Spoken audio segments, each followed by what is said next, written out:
atau permintaan konsumen ini sesuai dengan apa yang ingin kita masuki, sesuai apa yang ingin kita masukkan ke situ produk kita.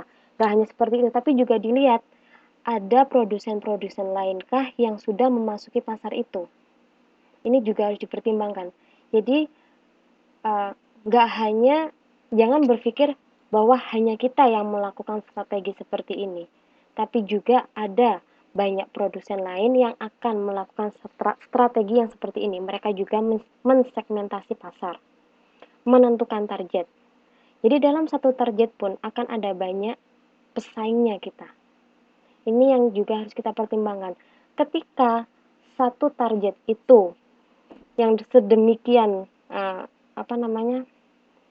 ukurannya, katakan ukurannya, sedemikian ini ukurannya, sudah dipenuhi banyak pesaing, kalau kita tetap mau masuk, kita memang harus, kita seharusnya sudah unggul, maksudnya kita harus kuat.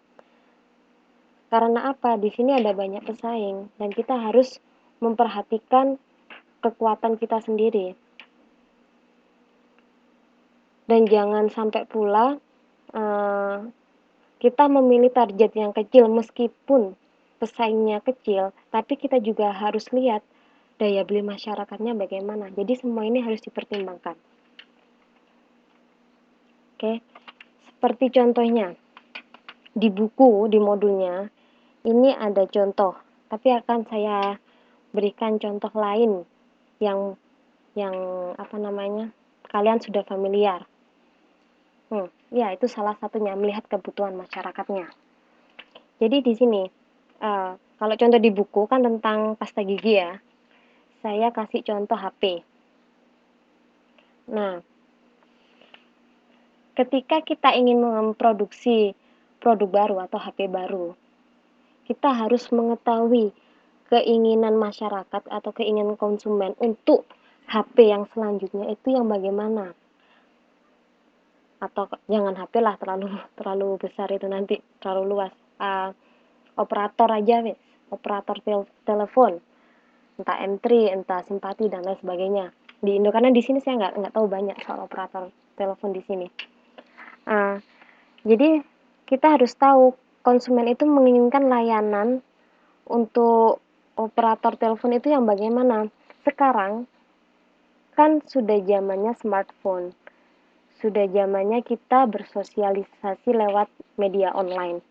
Nah, otomatis kebanyakan konsumen itu akan satu menginginkan tarif paket data yang lebih murah daripada tarif telepon atau tarif SMS yang murah. Karena apa? Pasti kita akan lebih sering menjelajahi dunia internet daripada buang-buang pulsa untuk telepon atau SMS yang kemungkinan memang mahal. Seperti itu. Jadi kita mensegmentasikan konsumen mau tarif untuk paket data yang lebih murah kah, atau tarif telepon yang lebih murah kah, tarif SMS yang lebih murah kah, atau roaming internasional yang lebih murah kah, dan lain sebagainya. Nah, setelah kita mensegmen-segmenkan, kita pilih dari beberapa segmen yang telah kita pastikan itu.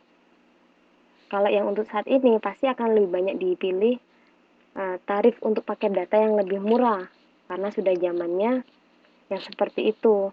Nah, kita masuki tarif untuk menyediakan tarif paket data yang lebih murah. Tapi jangan hanya dipikir perusahaan kita saja yang akan menyediakan tarif data yang lebih murah. Nah, selain kita menyediakan tarif data yang lebih murah, kita juga harus menyediakan layanan yang lain. Nah, itu salah satu strategi kita dalam pemasaran. Oke?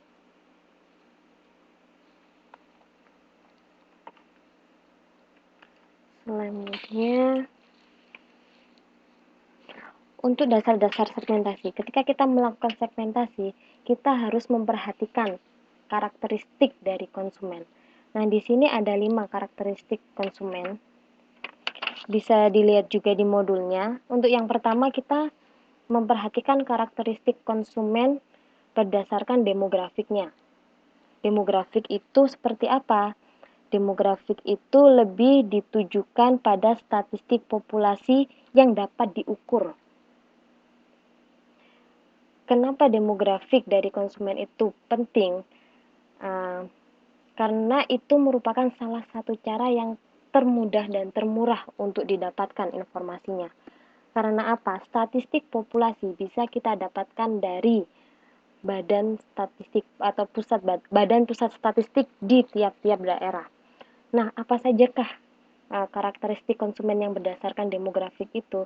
Yang pertama, usianya. Usia dibedakan menjadi beberapa macam kan? Uh, Masih usia apa? Anak-anak atau apa ya? Lupa. Muda, usia produktif, dan lanjut kan? Nah, itu ada nanti di pusat badan statistik itu mereka sudah mengkelompok-kelompokkan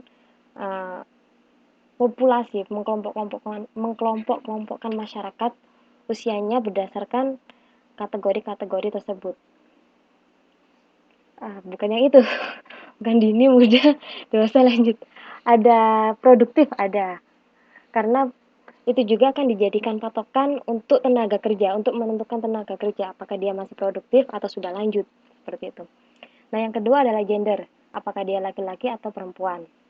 Kemudian pekerjaannya apa saja.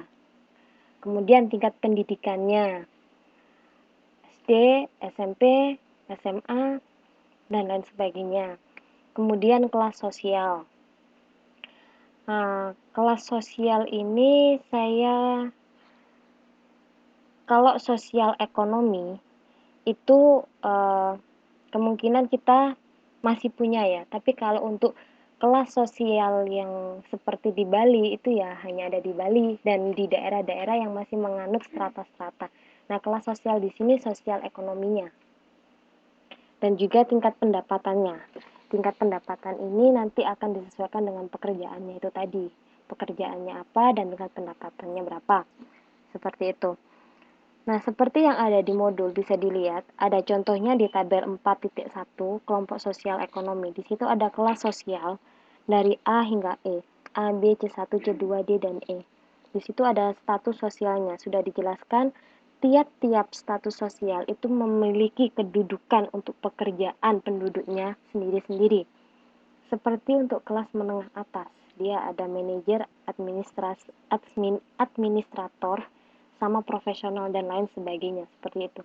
Jadi data-data seperti ini sudah disajikan atau sudah dikemas oleh Badan Pusat Statistik yang memang melayani untuk kepentingan informasi tentang kependudukan, seperti itu. Karena dia yang melakukan sensus. Untuk yang selanjutnya, aspek geografik. Aspek geografik ini bisa dilihat menurut tempat atau wilayahnya. Seperti apakah dia kota, apakah dia desa, apakah dia di pegunungan, apakah dia di pesisir pantai. Kemudian kepadatan daerahnya, bukan berdasarkan populasinya juga, tapi kepadatan daerahnya. Dan juga bagaimana iklimnya. Nah, di tiap daerah beda iklim, otomatis supply untuk barang yang dibutuhkan juga berbeda. Ya, hilang lagi. Aduh, kenapa ya?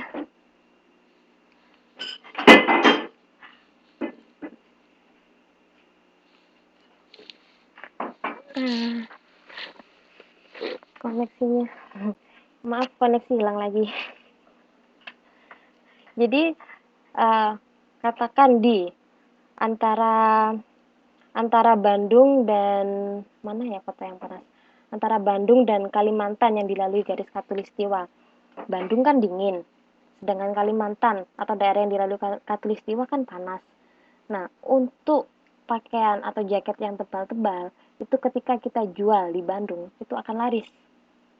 Tapi kalau kita jual di daerah yang panas, apalagi yang dilalui garis khatulistiwa, itu nggak akan selaris di Bandung. Bukan berarti nggak laris ya. Karena apa? nggak hanya dipengaruhi oleh iklim saja, tapi minat pembeli juga mempengaruhi. Jadi itu, untuk geografis juga akan mempengaruhi karakteristik dari konsumen itu tadi. Nah, kemudian yang ketiga ada aspek geodemografik. Geodemografik ini merupakan kombinasi demografis dan geografis. Apa maksudnya? Nah, seperti yang sudah dijelaskan di buku, ini ada contoh. Ada contoh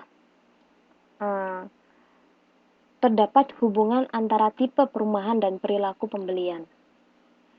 Jadi katakan gini, kalau rumah kita kelihatan gede, otomatis penjual atau produsen atau siapa saja yang ingin menjualkan barang pasti akan mengira bahwa oh ya, pemilik rumah ini pasti daya belinya tinggi, pasti lebih konsumtif dan lain sebagainya. Nah, ini juga bisa dijadikan sebagai patokan, bisa dijadikan sebagai pertimbangan kita dalam menentukan segmentasi pasar kita. Yang kemudian selanjutnya di sini ada aspek psikoanalitik. Aspek psikoanalitik itu berkaitan dengan kepribadian atau gaya hidup. Jadi lifestyle kita gimana, lifestyle masyarakatnya gimana, itu akan mempengaruhi apakah dia cocok dengan barang atau jasa yang kita tawarkan atau enggak. Seperti di modul itu di tabel 4.2 ada beberapa hal tentang aspek-aspek gaya hidup, bisa dilihat seperti ini. Aspek gaya hidup yang pertama, apa sajakah aktivitasnya?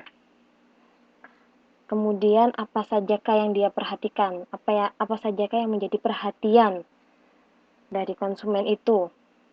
Kemudian apa yang menjadi pemikirannya dia? Apa yang menjadi fokusnya dia?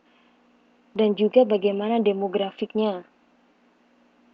Itu bisa dilihat seperti apakah dia konsumen yang suka bekerja, kemungkinan atau apakah dia suka melakukan atau menghabiskan waktunya entah sumber dayanya yang lain untuk hobi-hobinya atau melakukan kegiatan sosial, kemudian dan lain sebagainya. Bisa ini juga ada yang belanja, ini kayaknya shopaholic ini.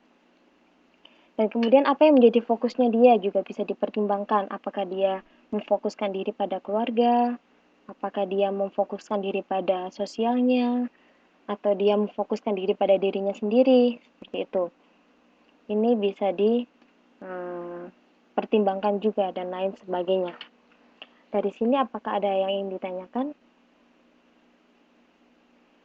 Ada ya, lanjutnya. Nah, yang terakhir ini ada aspek behavioristik. Behavioristik ini perilaku, tentang perilaku kita. Nah, yang behavioristik ini akan sangat menentukan pembuatan keputusan si konsumen. Nah, dalam proses pembuatan keputusan oleh si konsumen ini, itu akan dipengaruhi oleh beberapa hal. Yang pertama, usage atau kesempatan penggunaannya.